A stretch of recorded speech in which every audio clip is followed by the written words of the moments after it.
بات ہے وہ کیسے کیا ہوا ہے سمجھے ہو گئی. حضور نے یہی فرمایا کہ میرے ساتھ اس دفعہ جبریل نے ڈبل دور کیا. یہ بندہ رونے لگا. ان کو رونے کی بات تو نہیں ہے. عام آدمی گل, یہ عام لوگوں کی بات ہے نا بھائی. یہ عام بھائی ہمارے نزدیک عام نہیں. ادھر ان میں سے خاصوں میں سے خاص ابو بکر صدیق ہے. باقی بھی میرے نبی کے یار ہیں, باقی یار ہیں میرے نبی پاک کے, لیکن وہ ابو بکر تو خاصوں میں سے خاص ہے. وہ رو رہا ہے, باقی نہیں رو رہے. کیوں؟ کہ یہ مزاج شناس پیغمبر ہے. اٹھائیے روایات اور احادیث کو. ایسا نہیں تھا جس طرح آج لوگوں نے ایک تصور دیا ہوا ہے جی کہ وہ بھی صحابی اور وہ بھی صحابی. او بھائی جان, رتبے میں سارے صحابی تھے, پر خود اصحاب پیغمبر فرماتے ہیں اللہ کی قسم ہم میں سے کبھی کسی کی جرت ہی نہیں ہوتی تھی کہ ہم حضور سے کوئی سوال کریں. اگر کوئی اپنی عرضی پیش کرنی ہوتی, دو بندے ڈھونڈتے تھے, علی نظر آ جائے یا ابو بکر صدیق نظر آ جائے.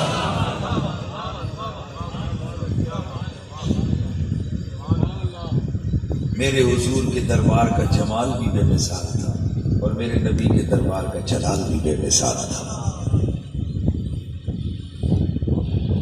جلال اس وجہ سے نہیں تھا کہ گن مین کھڑے ہوتے تھے, گولیاں مارنے والے ہوتے تھے یا گلہ کاٹنے والے ہوتے تھے. جلال اس وجہ سے تھا کہ حبیب روٹ گیا خدا روٹ جائے گا, اس وجہ سے جلال تھا. میں ایک حدیث سنا رہا ہوں اس جلال پہ, چونکہ میرا ایک اپنا مزاج ہوتا ہے بھائی تقریر میں جو آتا جاتا ہے قرآن و حدیث سے بیان کرتے جاتے ہیں. ہم نے کون سا یہاں ٹھیکہ دینا ہے کہ جناب یہ ٹائل ادھر نہیں لگی تو ادھر کیوں لگی, چیک پاس نہیں ہوگا. بابا ہم اپنی بات کرتے ہیں, جو بات کرتے ہیں دل سے کرتے ہیں, خدا گواہ دل کی گہرائی سے کرتے ہیں. دو بھائی ہیں ساتھی ہیں, گھر میں بیٹھے تھے, کہا یار مطلب رہا تھا عصر کی نماز ہے. یہ تو آپ کو پتہ ہے نا کہ عصر کو جو اچانک بارش ہو جائے تو پھر اندھیرا چھا جاتا ہے. ان دونوں صحابیوں نے یہ کیا کہ عصر تھی یا کوئی اور تھی, میں ادھر تھوڑا سا ہوا, نماز کا وقت تھا تو انہوں نے سمجھا مسجد میں نماز ہو گئی ہوگی, گھر میں ہی پڑھ لی. نماز پڑھ کے واپس جب مسجد میں آئے دل بے قرار نے کر پایا کہ چلو حضور کو مل کے آتے ہیں. مسجد کے اندر آئے, پہنچے, دیکھا کہ یار آگے تو جماعت ہو رہی ہے, یہ چپ کر کے پیچھے کھڑے ہوئے. اب حدیث کے الفاظ سنانے لگا ہوں آپ کو. سلام پھیرا حضور نے, صحابہ نے دیکھا ہو یا رسول اللہ انہوں نے نماز کو نہیں پڑھی, وہ تو پیچھے کھڑے رہے. یہ منافق تو نہیں ہو گئے؟ یعنی اس وقت یہی تھا کہ یہ حضور کی جماعت سے دور رہنے والوں کو سمجھا جاتا تھا یہ کون ہے, منافق ہے. حضور نے بلایا. اب ذرا حدیث کے الفاظ سنو. سرکار نے فرمایا بلاؤ اسے, بلاؤ. ایسے بھی نہیں ہوا, پکڑ میں جاؤ, ایسے بھی نہیں ہوا. آقا نے فرمایا بلا دو.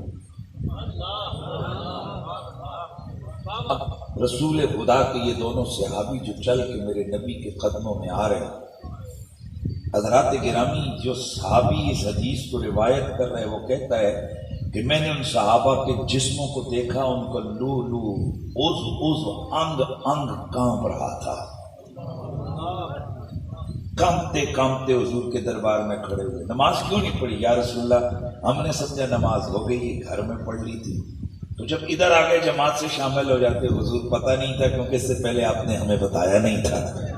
یہی تو سوچ رہے تھے اب کیا کریں. ہم نے کہا چلیں ہم تو پڑھ کے آ گئے ہیں. اس کے بعد پھر حضور نے تعلیم دی کہ اگر اس طرح ہو جائے تو پیچھے کھڑے ہو کر پڑھ لو, نماز نفل ہو جائے گی. بھائی توجہ کرنا ہے, ذرا توجہ رکھیں. اس کی شروعات کے اندر محدثین لکھتے ہیں کہ کام پہ کیوں, کیا قتل ہونے کا ڈر تھا؟ جرم ایسا تو نہیں تھا کہ حضور قتل کریں. یہ کام تو وہ چوروں کو ہوتا ہے جو پکڑے جائیں تو یار اپنا سر اڑے گا, بازو کٹیں گے. کیوں؟ فرماتے ہیں صرف ایک خوف تھا کہ اگر حضور روٹ گئے نہ کوئی اپنا رہے گا, نہ کوئی زمین والا رہے گا, نہ کوئی آسمان والا ہمارا رہے گا. اس لیے یہ مزاج تھا میرے نبی کا. خیر میں بات کر رہا تھا, میرا نبی جلال بھی رکھتا تھا تو کمال کا, اور میرا نبی جمال بھی رکھتا تھا تو کمال کا. ایک صحابی ہیں حضرت زید ان کا نام ہے, بکتے ہوئے آ گئے.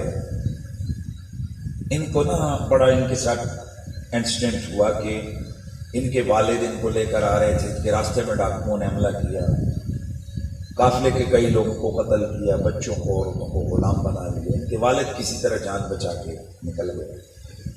تو غلام بنا کر غلاموں کی منڈی پہ اس بچے کو حضرت زید کو بیچ دیا. حضرت زید بکتے بکتے بکتے بکتے بکتے بکتے وہاں بکتے ہوئے پہنچ گئے کہ جہاں بکنے کو بھی لوگ ناز کرتے ہیں.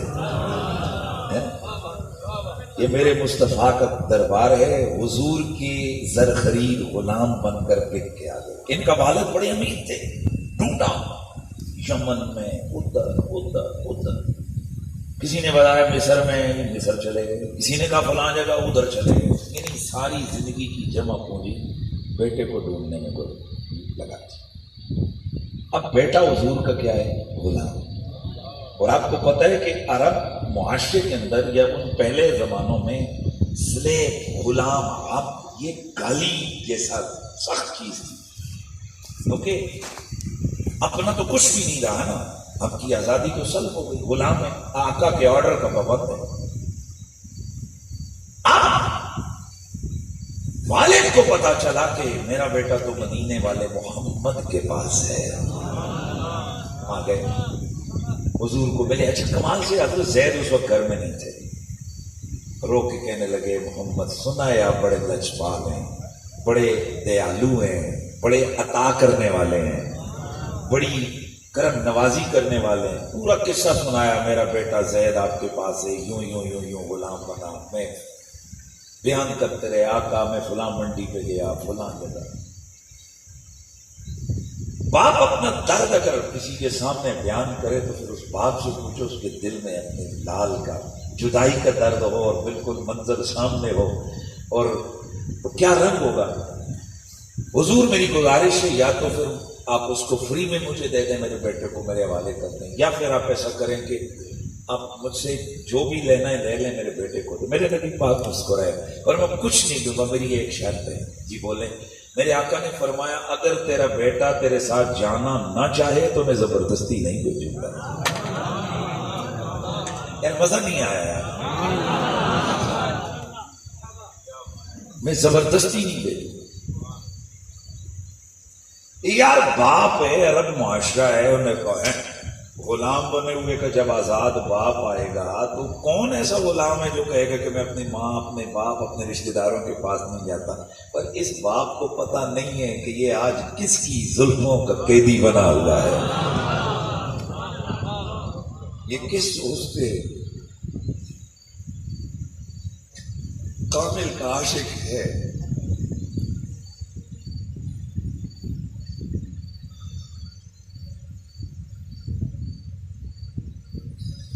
یہ تو اس محبوب کا عاشق ہے کہ جانور بھی جن کے دیدار کے بغیر وقت ان کا نہیں گزرتا ہے, جن کا کوئی دماغ نہیں ہے, جن کا کوئی عقل نہیں ہے. ٹھیک ہے, خوش ہو گیا جی, مجھے منظور ہے, منظور ہے جی, منظور ہے. بلاؤ زید کو. حضرت زید آئے. ذرا سوچئے, چشم تصور سے وہاں چلے گئے. دیکھیے گا اتنے عرصے کا بچھڑا ہوا بیٹا اسے صداقت مل رہا ہے, اور بیٹا بھی کہیں نوکری نہیں کر رہا, غلام بنا ہوا ہے, بکتا ہوا منڈیوں پہ آیا ہوا ہے. ویسے آپ کا کیا دل کرتا ہے, بیٹے کو کیا ری ایکشن دینا چاہیے تھا, اور باپ کو؟ باپ نے تو اپنا ری ایکشن دیا, باہیں پھیر دل دھڑکنے لگا, جسم کانپنے لگا,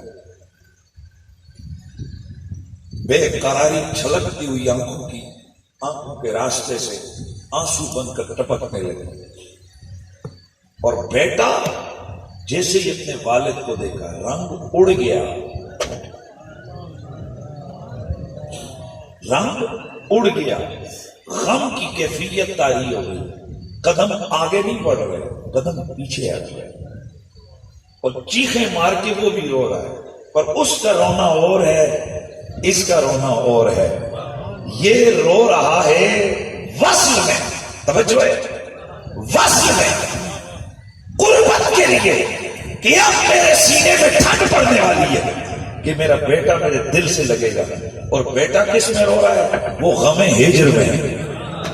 یار مزہ نہیں آ رہا ہے خدا کے لیے یار. بیٹا کس میں رو رہا ہے؟ غم ہجر میں. اور روتے روتے کہتے ہیں یا رسول اللہ، خدا کا واسطہ میں آپ کو نہیں چھوڑنا چاہتا، میں آپ سے جدا نہیں ہونا چاہتا. چیخیں مار کے رو رہا ہے. اب باپ اور بیٹے کا جب منظر صحابہ بیان کرتے ہیں، آپ پڑھیں، آپ کی چیخیں نکل جائیں گے. باپ پھر یاد کرواتا ہے، میں تیرا باپ ہوں، کیا کیا نہیں کیا، تیرے لیے یمن گیا، تیرے لیے مصر گیا، تیرے لیے شام گیا، تیرے لیے منڈیاں ڈھونڈی، ہر گاؤں کریا ڈھونڈا. بیٹا اپنے اس باپ کو دیکھ، کتنا ہٹا کٹا جوان تھا، اب دیکھ کس حالت میں ہو گیا. صرف تیری جدائی میں تیری ماں تیرے لیے راتوں کو ٹوٹ کے روتی، تیرے خاندان والے، تیری بہنیں، تیرے فلاں فلاں روتے ہیں. آجا آجا آ میرے سینے سے لگ اور اب چلے. اور بیٹا کیا کہتا ہے؟ اب اس کے جملے سنو حضرت زید کے. آپ فرماتے کہتے ہیں بابا بے شک تو میرا پیارا ہے، میری ماں نے بھی مجھے پیار دیا، لیکن اللہ کی قسم واللہ ان ھذا الرجل، یہ جن کے پاس تو آیا ہے نا، یہ جن ہستی کے پاس تو آیا ہے، خدا کی قسم انہوں نے مجھے وہ شفقت وہ پیار دیا ہے کہ اللہ کی قسم نہ مجھے ماں دے سکی اور نہ تو دے سکا.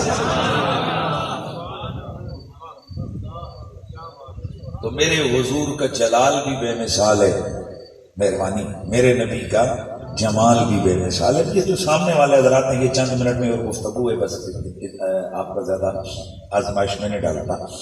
میرے نبی کا جلال بھی بے مثال ہے، میرے نبی کا جمال بھی بے مثال ہے. اب جب یہ بات آپ سمجھ چکے تو آئیے، 7 لاکھ صحابہ ہیں اور ان میں عالی مرتبہ صحابہ پیغمبر موجود ہیں. کتنا بڑا اجتماع ہے، ہر حیثیت سے، قدر و قیمت میں بھی اور فگر میں بھی، یعنی کوانٹٹی پلس کوالٹی، ہر اعتبار سے بے مثل و بے مثال محفل ہے. اور سب سے بڑا جلسہ یہ اس لیے کہ اس جلسے میں سننے والے نبی کے یار ہیں اور بیان کرنے والا رب کا یار ہے. میرے سونے نبی، میرے پیارے نبی نے خطبہ شروع کیا. اس خطبے میں میرے نبی نے فرمایا، او میرے یارو، انی ترکت فیکم الثقلین، میں تم میں 2 بڑی بھاری چیزیں چھوڑ کے جا رہا ہوں. میں جا رہا ہوں اور تم میں 2 بڑی بھاری چیزیں چھوڑ کے جا رہا ہوں. اور دوسری روایت میں انی ترکت فیکم ما ان تمسکتم بہ لن تضلوا بعدی ابدا. میں تم میں وہ چیزیں چھوڑ کے جا رہا ہوں کہ جن کو اگر تم نے پکڑ لیا میرے بعد کبھی گمراہ نہیں ہوتے، میرے بعد کبھی گمراہ نہیں. کیا ہیں وہ 2 چیزیں؟ پہلے ان کی عظمت بیان کی، احدہما اعظم من اللہ رہے ہے کہ دوسری کبھی بڑھتی ہے. وہ کون سی ہے؟ کتاب اللہ، اللہ کی کتاب لا ریب ہے، وہ ہجرتی اہل بیتی اور دوسری میرے اہل بیت ہے. لم یفترقا، یہ کبھی بھی آپس میں جدا نہیں ہوں گے. آل اور قرآن جدا نہیں ہوں گے، آل اور قرآن جدا نہیں ہوں گے. کب تک؟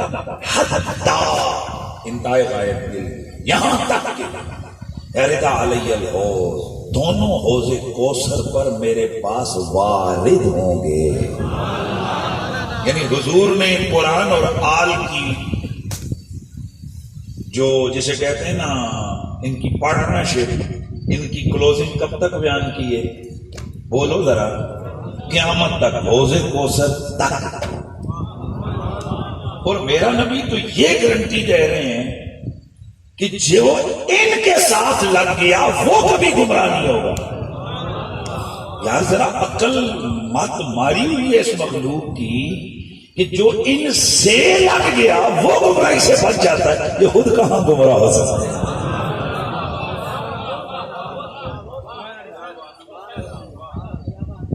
اب جب یہ بات آپ سمجھ چکے تو میں آپ سے پوچھنا چاہتا ہوں 1.25 لاکھ کے مجمع میں یہ کس کی شان بیان ہو رہی ہے؟ بولیے کس کی شان بیان ہو رہی ہے؟ آل بیت کی. سننے والا کون ہے؟ ابو بکر، عمر، عثمان، حیدر، طلحہ، سعد، سعید، ابو عبیدہ. یہ بڑے بڑے جلیل القدر میرے نبی کے یار اور صحابہ. بیان کون کر رہے حضور؟ پتہ چلا شان آل بیت میں جلسہ منعقد کرنا یہ مدینے والے کی سنت ہے اور شان آل بیت سننا محمد کے یاروں کی سنت ہے.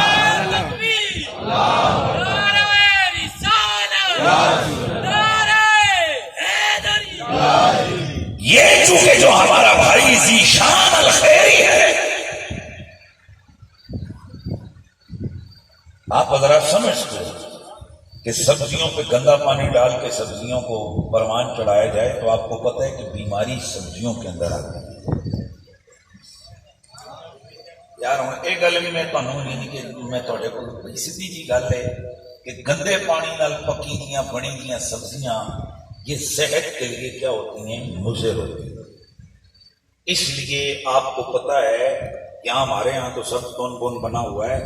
بیرون ممالک میں سب سے پہلے جن فارمز کے اندر پبلک کے لیے سبزیوں کو اگایا جاتا ہے باقاعدہ ان کا محکمہ ہیلتھ اس کی پوری نگرانی کرتا ہے کہ وہاں پانی گندے نالوں شالوں کا نہ ہو، پانی صاف ہو، کیونکہ وہ جراثیم اس کے اندر پنپ سکتے ہیں، پروان چڑھ سکتے ہیں. اب ذرا سنیں، یہ محفلیں ہر صحن میں نہیں ہو سکتی، نہیں ہو سکتی. انہوں نے بھی ایک پودے کا ذکر کیا، میں نے صوفیاء کو بڑا گہری نظر سے پڑھا ہوا. الف اللہ چمبے دی بوٹی من وچ مرشد لائی، اندر بوٹی مشک مچایا ہر لگے ہر جائی ہو. توجہ یار. اور حیرانگی کی بات یہ کہ سب سے لمبے نیزے پہ امام علی مقام امام حسین رضی اللہ تعالی عنہ کا سر انور ہے، باقیوں کے سر نیچے ہیں. ایک شاعروں کو بڑا تخیل ہوتا ہے. شاعر کہتا ہے کہ یار اللہ کی قدرت تو دیکھو کہ جس سر کو جھکانے آئے تھے اس کو سب سے اوپر اٹھا کے چل رہے تھے.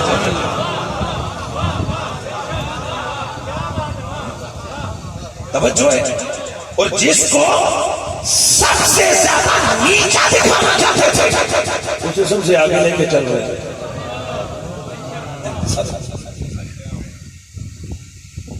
تو قاری قرآن پڑھ رہا ہے کیا ترنم لگا کے، کیوں؟ تاکہ تاثر دیا جائے کہ ہم قرآن والے ہیں. اب مجھے بتائیے ادھر ایک ہی جوان بیٹا ہے جو کہ زنجیروں میں جکڑا ہوا ہے، پیاس کی وجہ سے اور سفر کی صحبت کی وجہ سے ادھر گرتا ہے، ڈنڈا پڑتا ہے، ادھر ہو جاتا ہے. مار کے جسم پہ اس قدر خرابیاں ہو گئی کہ ان کوڑوں کی ضربوں سے ان کے جسم پہ لگا ہوا لباس پھٹ گیا. یہ امام زین العابدین کی حالت ہے. اور جو خاندان نبوت کی بیویاں ہیں نا، وہ یطہرکم تطہیرا جن کی شانوں میں اترا ہوا ہے، جو اس خانوادے کی ہستیاں ہیں کہ جس خانوادے میں جبریل بھی بغیر اجازت کے اندر نہیں آتا. خدا کا عجب امتحان ہے. آج وہ خواتین بازاروں میں پھر رہی ہیں اور اس حالت میں کہ ان کی ہاتھ رسیوں سے جکڑے ہوئے ہیں اور کہنے والے کہہ رہے ہیں باغی آ گئے، ہٹ جاؤ باغی آ گئے، اور سارے لوگ چھتوں پہ چڑھ کے دیکھ رہے ہیں. اچھا اب آپس میں کئی چیزیں میرے پاس موجود ہیں. کئی لوگ ہیں نا، کئی لوگ ادھر سنیں، کئی لوگ ہوتے ہیں. آپ نے دیکھا ہوگا یہاں افواج پاکستان پہ حملہ کرنے والے کچھ باغی جب مارے گئے تو ابھی چند گھنٹے نہیں گزرے تو ان کی شکلیں ایسی ڈراؤنی ہو گئی کہ جناب آپ سمجھ رہے ہیں کہ جناب ان کو بلر کرنا پڑا لوگوں کو کہ یار بچے نہ ڈر جائیں. یہ بھی منظر ہے.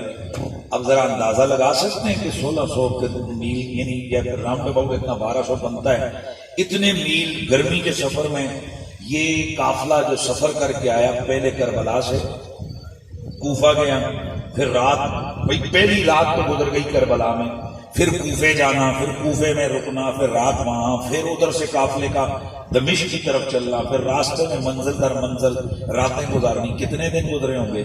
تو اب وہ جو کٹے ہوئے سر ہیں ان کا کیا رہنا چاہیے، ان کی کیا حالت ہونی چاہیے۔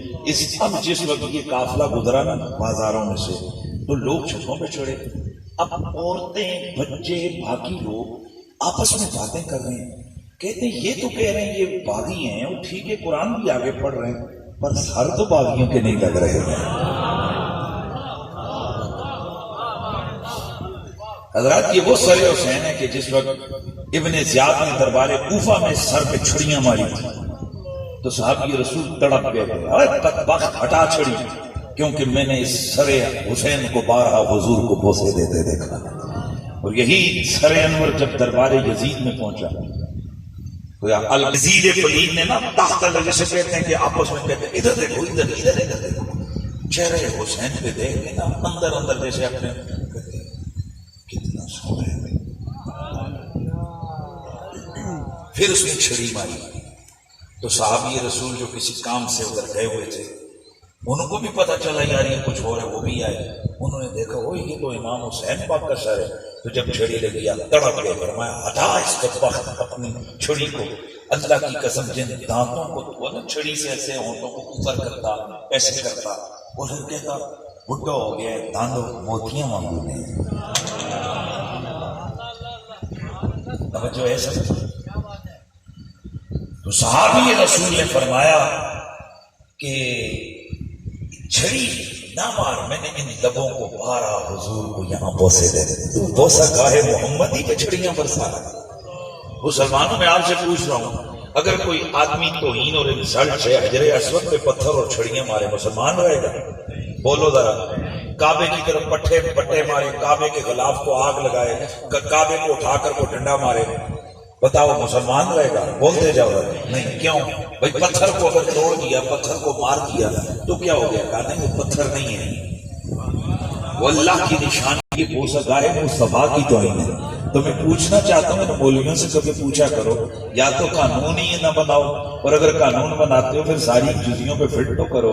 حجر اسود پہ چھڑی مارے وہ تو کافر ہوتا ہے، یزید ابھی تک مسلمان کا بچہ، مسلمان کا لفظ نکل گیا، یزید ابھی تک، یزید کو ابھی بھی تو مسلمان کہتے ہو، کہتے ہو جی مسلمان ہیں۔ اور یہاں یہ بات ذہن میں رکھیں، اصحاب پیغمبر کے لیے ہمارے پاس کوئی برائی کے لیے لفظ نہیں ہے، ہماری تربیت کے لیے کہ ہم صحابہ کے لیے اگر ان کے کچھ مشاجرات بھی ہوئے ہم اس پہ بھی اپنی زبانوں کو خاموش رکھیں۔ اور اس کے بعد چونکہ صحابہ کے لیے ہمیں نا قرآن و حدیث نے ہمارے لیے بیریئر لگایا ہوا ہے کہ وہاں ہم نہیں زبان کھول سکتے، نبی نے روکا ہوا ہے، قرآن نے روکا ہوا ہے، اور اس کے بعد کسی کو چھوڑیں گے نہیں۔ توجہ، کئی لوگ کہتے ہیں اللہ کے دین کی بات کرنی ہے تو پھر یزید کو کیا، بس اپنا درود پڑھیں، اسلام پڑھیں، کلمہ کریں، قرآن لوگوں کو پڑھائیں، یہ یزید پہ برسنے کی چیخنے کی کیا ضرورت ہے؟ یہی یہ حضرات بیٹھے ہیں، وہ جو پیچھے اینک والے صاحب بیٹھے ہیں، آپ سے میری گزارش ہے کہ نماز پڑھتے ہیں، ناراض نہیں ہونا، صرف مخاطب بنا ہے، پڑھتے ہیں؟ یہ اگلے سے پوچھا میں نے، اگلے اینک والے پڑھتے ہیں؟ اچھا، آپ بزرگوار نماز پڑھتے ہیں؟ آغاز ذرا کریں نا، شروع جب کرتے ہیں تو اللہ اکبر کو کیا پڑھتے ہیں؟ سبحانک اللہم، ذرا پڑھ لیں سارے، برکت ہو جائے گی۔ وَبِحَمْدِكَ وَتَبَارَكَ اسْمُ الرحیم، بسم اللہ الرحمن الرحیم۔ کہاں کھڑے ہو آپ؟ مسجد میں، نماز میں، اللہ کے سامنے، تو اللہ کے سامنے یوں ہاتھ باندھ کر کھڑے ہو کر بیچ میں شیطان کو کدھر لے آئے؟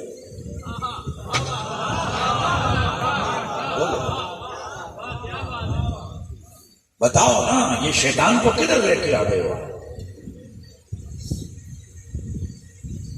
فَإِذَا قَرَأْتَ الْقُرْآنَ فَاسْتَعِذْ بِاللَّهِ مِنَ الشَّيْطَانِ الرَّجِيمِ۔ قرآن دستور بیان کر رہے، سٹائل بیان کر رہے، جیسے آپ کو گاڑی چلانی ہو تو آپ کو بکلیٹ دیا جاتا ہے کہ گاڑی کو چلانے سے پہلے ہیٹر یوں کرنا ہے، یوں کرنا، سارا کچھ بتاتے ہیں نا. تو اب اللہ تعالیٰ قرآن کو پڑھنے سے پہلے اس کا جو اس نے قانون مقرر کیا وہ کیا ہے؟ فَإِذَا قَرَأْتَ الْقُرْآنَ، جب بھی تو قرآن کو پڑھنا چاہے تو کیا کر؟ فَاسْتَعِذْ بِاللَّهِ مِنَ الشَّيْطَانِ الرَّجِيمِ، پہلے اعوذ باللہ من الشیطان الرجیم پڑھ. گھر میں، مندر میں، مندر لفظ نکلا، گھر میں، بازار میں، مسجد میں، شہر میں، کہیں بھی قرآن پڑھنا ہے پہلے اعوذ باللہ من الشیطان الرجیم پڑھنا ہے. نماز پڑھ رہے ہو اعوذ باللہ من الشیطان الرجیم. کبھی یہاں مولوی صاحب سے پوچھے مولوی صاحب شیطان بچ کتوں آ گیا؟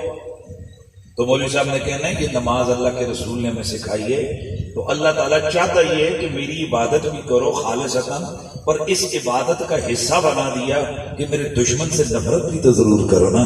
اسی طرح ہم کہتے ہیں جناب نماز میں تو پڑھتے ہو اللہم صلی علی محمد وعلی آل محمد، جناب والا آپ روزہ بھی رکھتے ہو، زکوٰۃ بھی دیتے ہو، توجہ رکھنا، سارا کچھ کرتے ہو، سارے معاملات کرتے ہو، لیکن آل بیت کا ذکر بھی کرتے ہو. بھائی کرنا تو پڑتا ہے. کیوں کہ میں آپ کو چیلنج کر کے کہتا ہوں، بندہ ہو مسلمان وہ کہے کہ میں آل بیت کا ذکر نہیں کروں گا یا آل بیت کے عظمتوں کو سلوٹ نہیں ماروں گا، ممکن ہی نہیں ہے. کیوں؟ میرے نبی نے نماز کا سبق ہی وہی رکھا ہے کہ اسے لام آلہ آخری قادر میں ہاتھ یوں رکھ کے بیٹھ کے پڑھنا پڑے گا. کیا بولیے؟ کیا؟ اللہم صلی علی محمد، بولیے وعلی آل محمد. تو جناب اس نے پڑھنا ہے کہ نہیں پڑھنا ہے؟ بولیں بولیں، پڑھنا ہے کہ نہیں پڑھنا ہے؟ اس لیے تو امام شافعی نے فرمایا تھا یا اہل بیت رسول اللہ حبکم فرض من اللہ فی القرآن انزلہ کفاکم من عظیم القدر انکم من لم یصلی علیکم لا صلاۃ لہ. اے نبی کے گھر والو، تمہاری شانیں اتنی کافی ہیں کہ تمہاری محبت اللہ نے قرآن میں فرض کر کے نازل فرمائی ہے، اور تمہاری اس سے بڑی کیا شان ہوگی کہ جب تک نماز میں تم پر درود نہ پڑھا جائے تب تک بندے کی نماز مکمل ہی نہیں ہوتی ہے. تو اب میں آپ سے پوچھنا چاہتا ہوں کہ جس نے بھی نماز پڑھنی ہے اس نے آل محمد پہ درود پڑھنا ہے. تو نام لینا ہے آل محمد کا کہ نہیں لینا ہے؟ مسجد میں لینا ہے، بازار. اب آپ بتائیں نا، پھر ان کی تو اولاد تھی نہیں، تو اس کے ساتھیوں کو، فوجیوں کو اللہ نے کیا کہا؟ آل فرعون. اسی طرح قرآن میں دوسری جگہ 19ویں سپارے میں اللہ تعالیٰ نے وہاں بھی 19ویں یا 20ویں سپارے میں 20ویں سپارے میں وہاں بھی اللہ تعالیٰ نے کیا کہا؟ بولو. فرعون کی آل کہا ہے کس کو؟ اس کے فوجیوں کو. تو کہتے ہیں اگر فرعون کے ساتھی اس کی آل ہو سکتے ہیں تو محمد رسول اللہ کے ساتھی ان کی آل نہیں ہو سکتے. واہ واہ واہ، کیسا چہرہ ہوگا. سبحان اللہ. حضور یہ خالہ جی کا گھر نہیں ہے، یہ خالہ جی کا گھر نہیں ہے کہ جو مرضی تم طوطا پھیرو گے تو آگے قبول ہو جائے گا. آئیے ہم آپ کو بتاتے ہیں. یہ جو لفظ آل ہے نا، اس کے کئی معنی ہیں. گویا یہ لفظ کئی معنی کے لیے مشترک ہے. یہ لفظ کیا ہے؟ مشترک ہے. اور چھوٹا سا بچہ جو مدرسے میں پڑھتا ہے نا، جو ابتدائی 3 سال، اس کو وہاں پر پڑھایا جاتا ہے کہ جو لفظ مشترک ہوتا ہے ایک وقت میں اس کا ایک ہی معنی مراد ہوتا ہے، ایک وقت میں اس کے باقی معنی مراد نہیں ہوتے. اور پھر اگلی بات سنیے، بعض اوقات لفظ ایسے ہوتے ہیں کہ جن میں حقیقت ہوتی ہے اور بعض اوقات کیا ہوتا ہے؟ مجاز. تو لفظ آل کا حقیقی معنی ہے اولاد، یہ اس کے حقیقی معنی. اور مجازن جس طرح بندہ اپنی اولاد کے ساتھ تعلق رکھتا ہے، سلوک کرتا ہے، یہ وہ، تو مجازن جو قریبی دوست یا قریبی لوگ ہوتے ہیں ان پر بھی آل کا اطلاق ہو جاتا ہے. اب ذرا سننا ہے آپ نے، قانون یہ شریعت کا کہ لفظ بولا جائے. اے توجہ، میں کہتا ہوں شیر آ گیا. اب شیر کے 2 معنی، ایک حقیقی معنی، ایک مجازی معنی. حقیقی معنی درندہ، مجازی معنی بندہ. اور یار دلیر بندہ. اب ایک بندہ کہتے ہیں شیر آ گیا، تو کیا ایک وقت میں 2 معنی مراد ہو سکتے ہیں؟ ایک ہی مراد ہوگا، یا ہوگا شیر یا ہوگا بندہ دلیر. باقی وہ سے آپ کو سباق سے طے ہو جائے گا کہ کیا ہے، لیکن مانا ایک وقت میں ایک ہی مراد ہوتا ہے. اب ہم پوچھتے ہیں کہ یہ جو لفظ آل ہے یہ حقیقی معنی تو اس کا اولاد ہے، اور قانون یہ ہے کہ جب حقیقت موجود ہو تو مجاز کی طرف نہیں جاتے ہیں. بھائی تم نے جو کہا نا فرعون کی اولاد نہیں تھی، یہی تمہارے سوال کا جواب ہے. چونکہ اس کی حقیقی اولاد نہیں تھی اس لیے اس کے ساتھیوں کو اعلیٰ فرعون کہا گیا. مصطفیٰ کی حقیقی اولاد ہے اس لیے باقیوں کو آل میں آپ داخل نہیں کر سکتے. اس ضرور کیا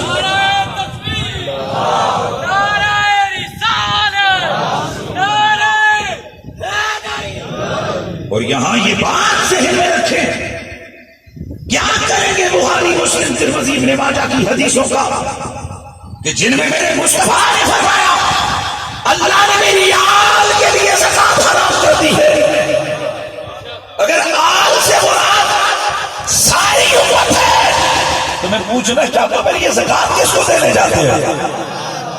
جب زکات کھانے کا وقت آتا ہے اس وقت کہتے ہو یہ سیدوں پہ آرام ہے ہمارے اوپر لگتی ہے. وہ جی کیوں؟ جی ہم آل میں سے جو نہیں ہے نا، ہم جناب امتی ہیں. ویسے امتی سارے کے ہم عرف کے طور پر کہتے ہیں، ہم آل میں نہیں ہیں، ہم حضور کے گھر والوں خاندان میں نہیں ہیں. میں صدقے جاؤں کھانے کا وقت ہے نکل جاتے ہو، پروٹوکول بٹورنے کا وقت ہے آ جاتے ہو. یہ کیا ہوا؟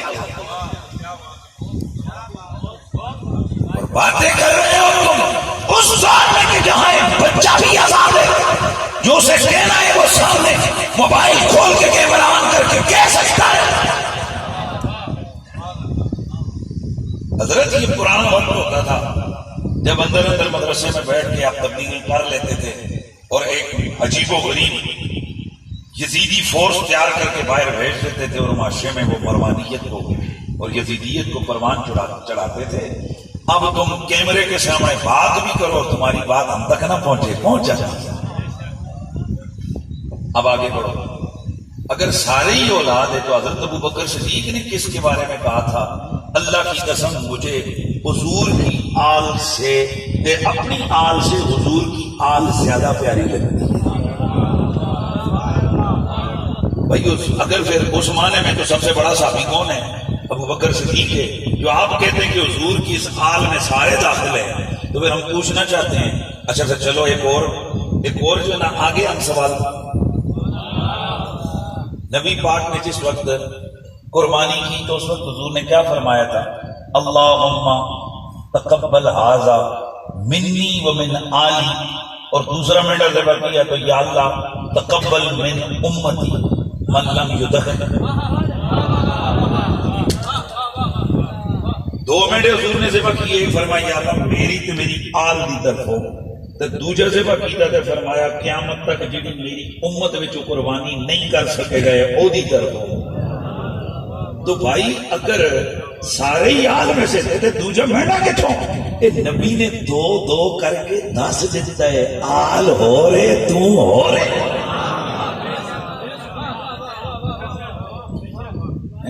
میرا وجدان کہتے حضور تائیں دے دو مہینے سے بات.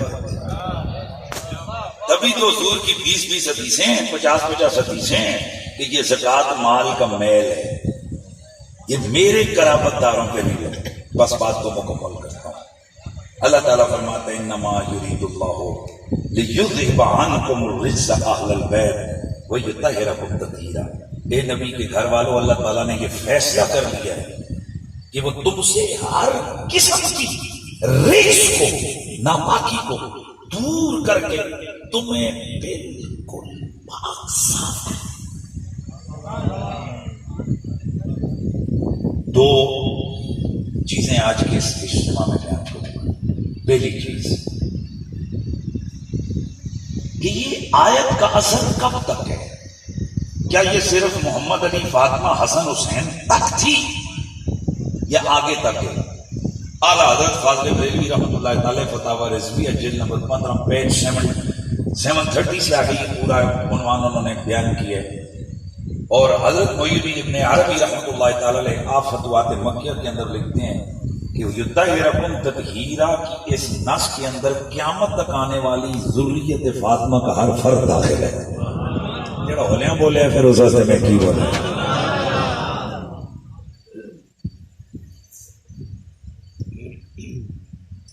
لیکن ان میں سے جو طہارت ہے، طہارت ان کی طہارت عینی ہے.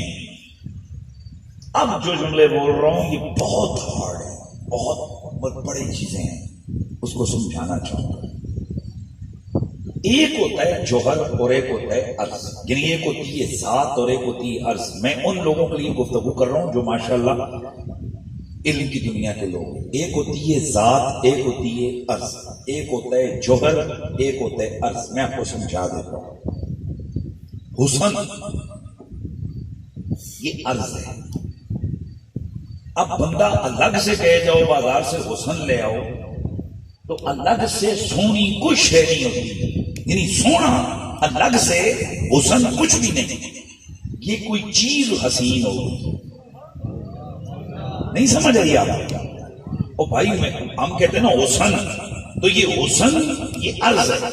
کوئی بندے کا حسن ہوگا، عورت کا حسن ہوگا، کپڑے کا حسن ہوگا، ماحول کا حسن ہوگا. یعنی حسن الگ سے کوئی چیز نہیں کہ جسے بازار سے جا کر خریدا جا سکے. کلر، رنگ، یہ الگ سے کوئی چیز نہیں، یہ عرض ہے. سفید یا کپڑا ہوگا یا کتا ہوگا یا اون ہوگی یا برف ہوگی، یعنی پھول ہوگا، یعنی کوئی چیز سفید ہوگی. الگ سے کوئی شے سفید نہیں. آپ یہ نہیں کہنا جی چونا، وہ چونا ہے. اب اس کے اندر سے بندہ کہے چونا الگ کر تو سفید الگ کر، بولو نا. اب پتا چلا ایک شے ہوتی ہے ذات اور ایک ہوتی ہے عرض. یہ جو عرض ہوتی ہے اس کا اپنا کچھ نہیں ہوتا. بھائی جاگو یار، مہربانی کرو سمجھا دو. یہ جو عرض ہوتی ہے نا یہ کسی کی محتاج ہوتی ہے. کچھ ہے مطلب اگر سفید ہی یہ کپڑے کے ساتھ ہے تو کپڑا ہے تو سفید ہی ہے، کپڑا نہیں ہے تو سفید ہی نہیں. اگر بلیکنس ہے کالا، یہ بھی کپڑا ہوگا. کپڑا جلاؤ، بندہ کہ بلیکنس نہیں جلانی کپڑا جلا دے، الگ ہو سکتا ہے. وہ کپڑا جلے گا، بلیکنس جل جائے گی، وائٹنس جل جائے گی، کپڑا جلے گا، کیونکہ الگ سے وائٹنس کوئی چیز نہیں ہے. تو اب کپڑا آ گیا ذات، وائٹنس آ گئی عرض. امام احمد رضا فرماتے ہیں یطہرکم تطہیرا بتا رہی ہے. پاکی تو بہت ساری چیزوں کو حاصل ہے. پانی بھی، یہ میرا کپڑا بھی پاک، یہ پھول ہے یہ بھی پاک ہے. یعنی آپ یہ لفظ پاک ہزاروں لاکھوں چیزوں کو کہہ سکتے ہیں. یہ کیا ہے پاک، یہ کیا ہے، یہ دودھ پاک. لیکن اسی دودھ میں ایک قطرہ شراب کا مل گیا، فوراً حکم بدل گیا، ناپاک. یہ کپڑا پاک ہے